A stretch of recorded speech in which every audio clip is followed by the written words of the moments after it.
Par de curiosité, qui entre au supermarché avec les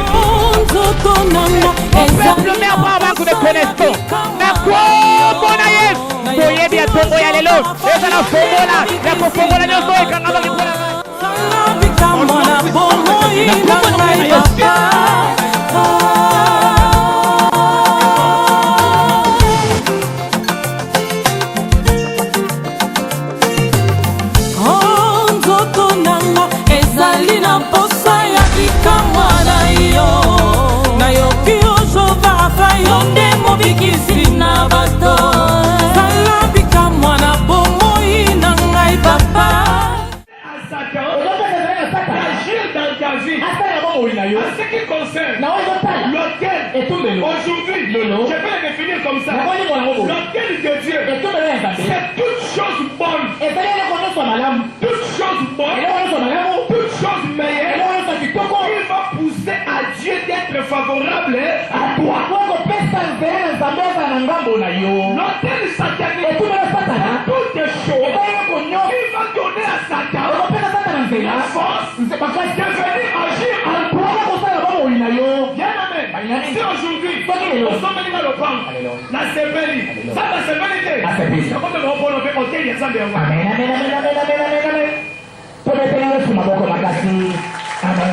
Amen. Comme spirituel. Alléluia. Et ça, qualité. Comme un document pour agir dans la manière. Hôtel de Hôtel.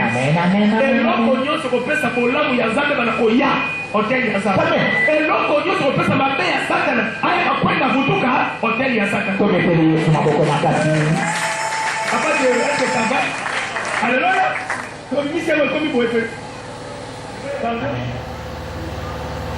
Quand on parle de la destinée, et la victoire est plusieurs victoires, la majorité des victoires, il faut être victorieux la nuit.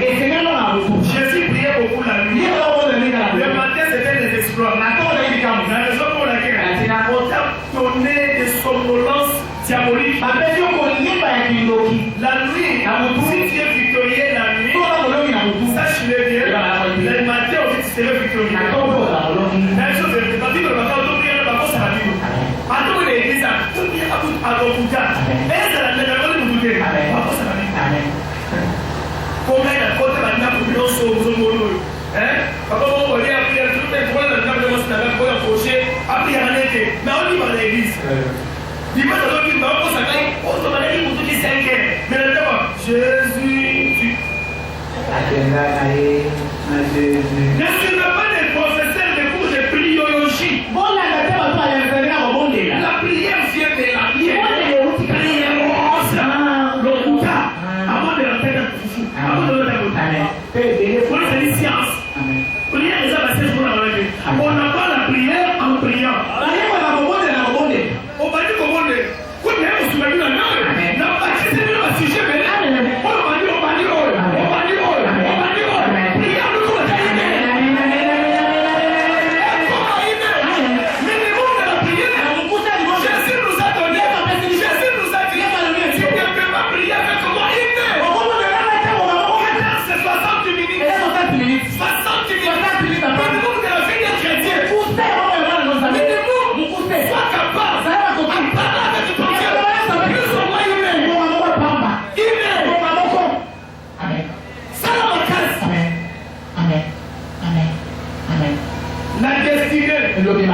Et la victoire de lui. Alléluia. Gédéon. Vous savez son histoire. Les Madianites détruisaient Israël. Ils avaient fait. Ils avaient fait. Les Israélites. Les peuples de Dieu ont fait ce qui était mal au Seigneur.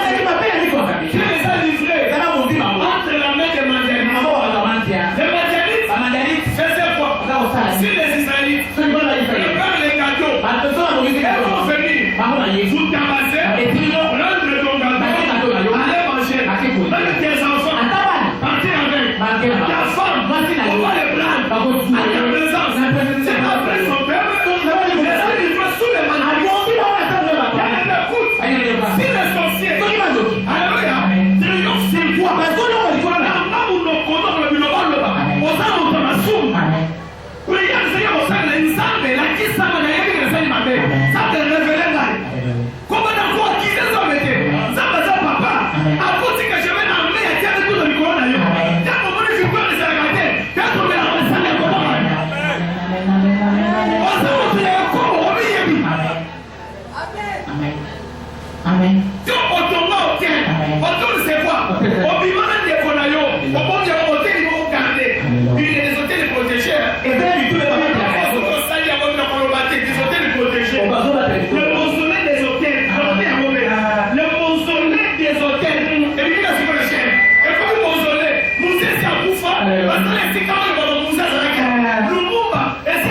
au nom puissant de Jésus.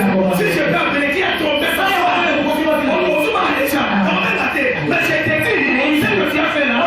Ton mausolée à hôtel. On va les avoir sur noter. Mausolée à hôtel. Merci 19, 18. Yoka. Bouka mausolée. Bouka mausolée. Yoka. Amen. Plusieurs de ceux qui avaient cru venaient confesser et déclarer ce qu'ils avaient vu.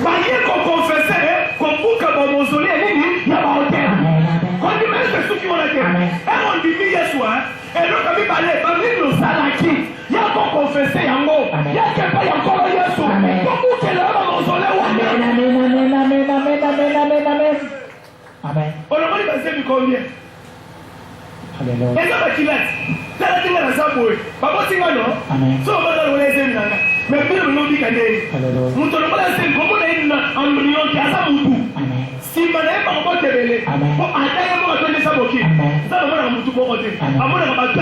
Alléluia. Mais papa, au moment où tout le monde va passer, mais c'est les mausolées. Hôtel, mausolée, hôtel. Amen. Amen. Alléluia. Amen. Écoutons bien aimé.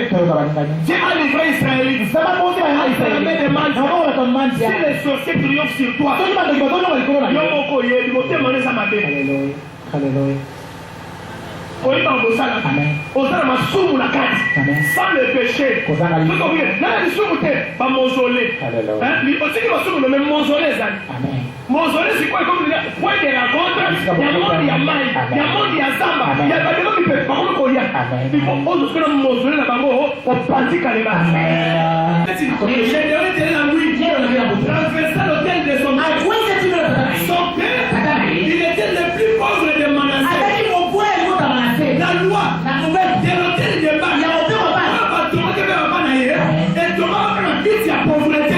Il y a mon papa, il y a Général, à ça qui est mon bon là. Écoute bien, hôtel, il y a ce bateau, il y a le petit bon qui est il y a la Général, et il y a le bon là. Malade, il y a le bateau qui est mon bon là. Il y a le bon ça, il y a le bon là. Malade, ils ont fait que nous faisons. Général a renversé l'hôtel. Il a renversé l'hôtel. La famille s'est levée. Il n'a pas les droits. Il n'a pas les droits. Pour bien travailler avec le Seigneur, il faut briser les hôtels sataniques établis. Quand il renverse les hôtels, il faut aussi changer ta façon de vivre. C'est très dangereux. Ce n'est pas évident. Tu as détruit les hôtels par la prière, mais tu ne changes pas la manière de vivre. C'est l'hôtel familial. C'est la pauvreté. C'est le misère. C'est la souffrance. C'est la maladie sans raison. Si c'est comme ça, et tel que tu as renversé ta façon de vivre aussi, il faut le contrôler. Alléluia. Alléluia. Toute la famille. C'est tout le monde. Attention ma soeur. Attention mon frère. Détruisez les hôtels. Détruisez les hôtels. Général a détruisé les hôtels. Le lendemain, il est sorti. Il a remarqué l'armée est venue. Il a dit, je vais libérer Israël. Dans la tournée, dans tout ça, le monde a eu. A lui l'initiateur. Alors, oui, ma classe, il a serré le Yabala. Alors, on le dit. Ça veut se faire la commission. Amen. Amen. Toi, tu n'es que Dieu qui l'a eu. Combien de temps on a créé? Le Dieu qu'on a créé. Comment on a créé? Quand Dieu est le Dieu qui l'a eu, tu serais connecté à ta parole. Éviter que les hommes de Dieu te maudissent. Ce n'est pas bien. Église de Dieu. Église du Seigneur. Nous sommes des chrétiens. Nous sommes des enfants de Dieu. J'aimerais que tout le monde comprenne ces choses. Dans ces choses, dans son onction là, il a remarqué le peuple était entouré de lui. Maintenant, il s'est préparé à faire un assaut. Aller attaquer les mandaliers. Pendant que Gédéon s'est préparé, bien aimé dans le Seigneur, il y a des ennemis qui t'ont combattu depuis les années. Depuis lors, j'ai subi les influences de combat. Les gens t'ont combattu. La force du mal. Qui a vécu des choses, des oppressions. Mais Gédéon aussi, quand Dieu était avec lui, il s'est préparé à faire un assaut. Écoutons l'église. Il y a des choses. Dieu, avec Gédéon, première mission, renverse l'autel des mains. Il a renversé. Osana kinduma hapana bino. Osana milema hapana bino. Osana via kutia araignée ya papa na bino. Via araignée hapana bino. Na bino kwa Yesu sabe ya papa na bino. Osana moya demo na betio. Obeti ya mama na bino. Kwa obeti ya mama na bino. Yo beti demo na zona ndamu na baba. Papa.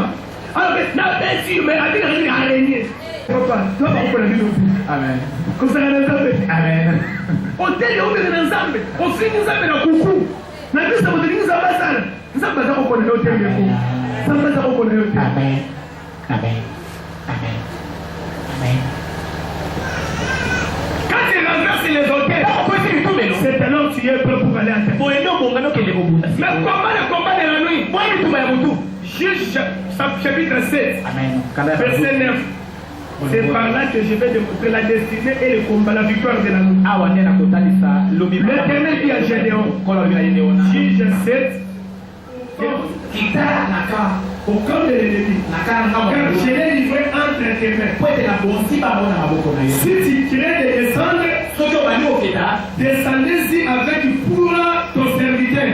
Si tu as peur, prends ton serviteur, descends avec lui. Tu écouteras ce qu'ils diront. Et après cela, quelqu'un seront fortifiés. Descends donc au camp. Il descendit avec pour son serviteur jusqu'à avant-poste des camps de Manzani. Quand tu es combattu aux forces du mal, il faut que la nuit, que tu sois capable à savoir ce qui se passe dans l'air. Si tu es suivi la plupart des sorciers,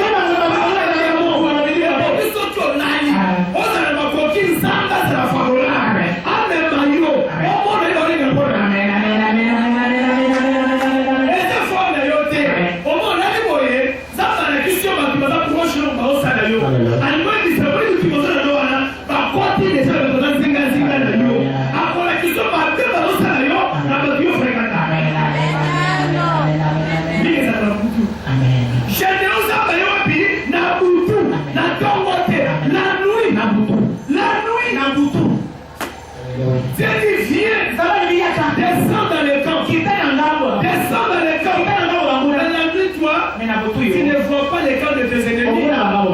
Tu es surpris dans les combats. Si tu es engagé dans les affaires directement, l'argent perdu sans retour. Et la nuit, tu ne vas venir dans les camps de l'ennemi. Il faut que Dieu te montre les camps de l'ennemi. Il faut que Dieu te révèle. Ce n'est pas en vérité. Invoque-moi. Je te répondrai. Je te révélerai des choses cachées que tu ignores. Tu ignores quoi? C'est que tes ennemis préparent pour toi. C'est que tu ignores. Non, bien aimé.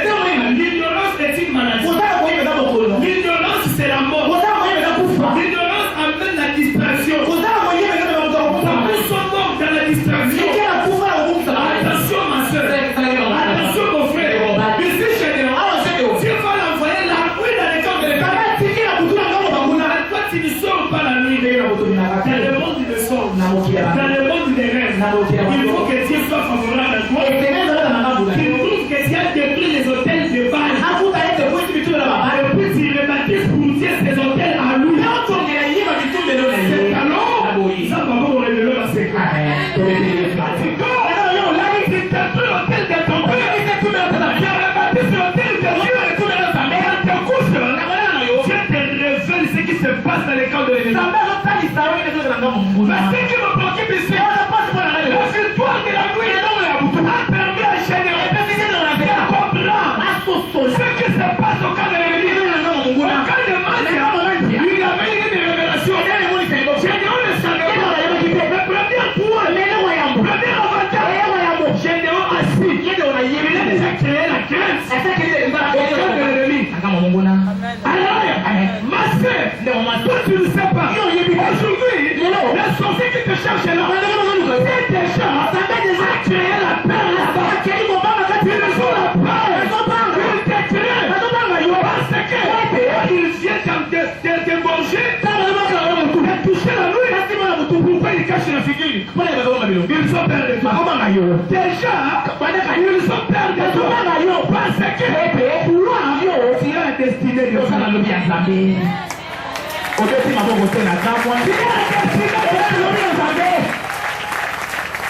N'atteignez pas l'ennemi. N'atteignez pas la force de l'ennemi. N'atteignez pas les démons.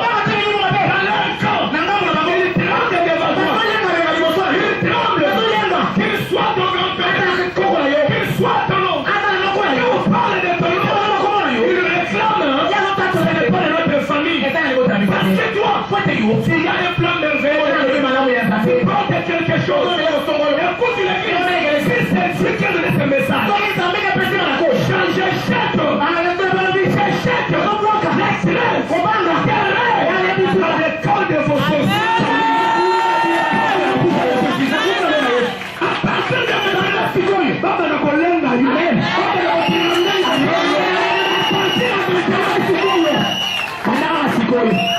Vous savez, tu portes la sémence. Tu n'es pas n'importe qui. Ce qui préoccupe les diables, ce n'est pas l'homme comme l'individu. Mais c'est la destinée. C'est ta destinée. Satan ne cherche pas de problème avec toi. Le problème que Satan se préoccupe de vous, c'est ta destinée. Ce que Dieu a écrit en vous. Ce que Dieu a écrit. Écoute bien, tu as une destinée meilleure. Beaucoup de choses. Quand il est préoccupé dans des difficultés, les combats, la première des choses, il se révolte contre Dieu. En pensant que Dieu est derrière sa souffrance. En pensant que c'est Dieu qui se plaît dans sa joie. Non, bien-aimé. Non, bien-aimé. Dieu ne se réjouit pas de la souffrance de l'homme. Dieu ne se réjouit pas. Satan, il se préoccupe de la destinée de l'homme. Quand il te regarde, la destinée, cela ne veut pas dire que tu sois déjà béni matériellement. Non, ça, ce n'est pas ça la destinée. La destinée, c'est la bénédiction de Dieu qui est en toi. Jacob était nourri par l'Égypte à travers son fils Joseph. Il était vendu comme un ministre. Cela veut dire, Jacob était comme pauvre. La nourriture qu'il mangeait venait de l'Égypte. Mais le jour où Joseph a invité son père à venir en Égypte, vivre en Égypte, la Bible dit, le roi Pharaon, le roi de ses royaumes, qui nourrissait le monde, est venu vers Jacob. Il lui venir. Il me laisse à maman. Avec Jacob, c'est le mot pas pour la mère. Alléluia. Alléluia. Qu'est-ce qu'il a compris? Il a compris, malgré la zone de Kaboye, mais il n'est pas moli exactement. La bénédiction est spirituelle d'abord. Il n'est pas moli à Moïse. Au cause de la bovie, mais si on veut chagrin et sali, non. Il n'est pas moli en Zambé, mais la fait suivre donc quel chagrin. Ça n'a pas si mon côté. Alléluia. Quand nous l'avons tout compris, il y a un soutien. Quand nous l'avons vu la terre, maintenant, comme il y a un musicien, à la Raboudate, à la cimetière, à la cimetière, 5 heures à son état. En fait, 3 jours, on y a la bannière. Quand on a mis le coup, on a dit, alléluia. Merci, papa. Merci. Moukilabou est là, mort au ministère de $14 000. Malgré essayer la 4 heures du temps. Il faut qu'elle achète des mains. À quel chèque des mains à 15 heures? À pendant, avant de se mêler. À ce moment, qu'on loue la beauté. Amen. Qu'on loue la beauté. Amen. Merci, papa. Merci. Qu'on loue la beauté. Merci. Merci. Amen. C'est le qui a Amen. Amen. cherchons Dieu. Gédéon ne savait pas. Il faisait peur au camp de l'ennemi. Oh bien-aimé, avec la bonne nouvelle que je vous apporte, Tata de la sorcière, le temps de quoi je parle, il les fait peur. Alléluia. Azobanga yo. Koko na bino yo azobanga yo. Azobanga. Siki kutuka ekomi ya bandi ko banga. Ko yo ya hotel maka. Bandi ke soko telemi o ko détruire bango nyonso. Ayebi yango bien. Alléluia. Votre papa, c'est le bon service de corps de vino. On se bat qui ça va pas avoir aussi. Il y a pas bien la destinée, la victoire de la nuit, maîtriser le qualimoso. Il y a pas que bateau par le cacaillot. On se bat qui ça va pas. Ça va être révélé le moment où on se bat qui ça va pas. Et le corps est pas qui a monté. Ça va venir un bisayo, bateau par le cacaillot. On se bat qui ça va pas. Amen,